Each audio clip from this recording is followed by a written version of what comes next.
Hi, and welcome to this episode of John's Model Kit Review. In today's fun how-to tutorial video, I'll be showing you how to paint and detail a 3D printed Radial aircraft engine. The resin replacement engine that I'm using in this video is the FastFix R-2800 C late version, and this is FastFix part number RFF 48076. If you'd like to order one of these, I'll put a link to the FastFix website in the description below. I'm building this engine for the 1/48 scale P-47N Thunderbolt from Academy. The engine that comes in that model kit is a notorious weak point, and it's the wrong version of R-2800, so this replacement part is a huge improvement over the kit supplied parts. In a recent how-to video, I talked about how to detail paint radial engines. In that video, I explained my painting process that I use for most kit-supplied radial aircraft engines. If you're using kit-supplied parts, I highly recommend watching that video. Because the 3D printed engines come as a single piece, I've had to modify my painting process, and I have to go in a different sequence than I do for the kit-supplied parts. In this video, we'll go step by step through the process that I use on the resin replacement engines. We'll also take a look at the paints that I used and the tools that I used in this process, and I'll talk about each step along the way. The first step that I did in this process was to spray paint the engine. I just use a tester's spray can to do this. For the next step, I painted the crankcase in a dark gray color. I use the Polyscale Acrylics German RLM 73 for this color. For the next step, I used an acrylic wash that I applied over the remaining silver parts of the engine. I used a long, narrow brush to do this.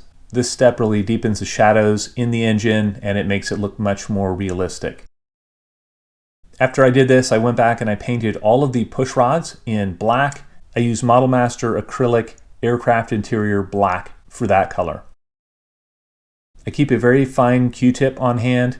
It is wetted at one end, and if I make some detail painting mistakes, I can easily wipe off the acrylic paint with the wetted Q-tip. That really helps as I'm detail painting these, as there's a lot of detail in a very small space on these engines. In this photo, you can see that I have gone around the cylinders that are in the rear, and I have painted the backing plate black. That really deepens the shadows and it enhances the detail. In the next step, I am picking out the individual bolts that hold the crankcase together with a silver colored pencil. I like the high level of control I have with the colored pencil for this fine detail step.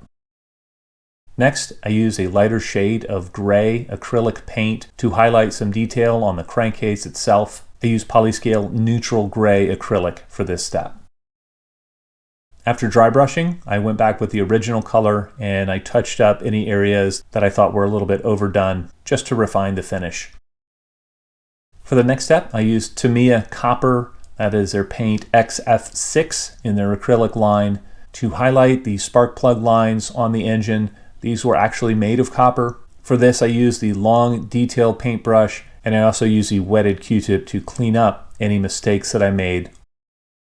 For the final step, I went back and used more of the acrylic wash to fine-tune the final detailing, and I'm really happy with the end result. This whole process took me about 20 minutes to do, and so it's not a long process, and I really like the finished product here, and I think this is going to look great on the finished kit. You can see the front row of cylinders from the kit engine on the left-hand side. You can see the enhanced realism that adding this 3D printed engine will add to the model. All right, I'd love to know what you guys think. If any of you out there have used 3D printed resin replacement parts, please feel free to comment in the comment section below. As always, I hope this video was entertaining and informative, and until next time, model on.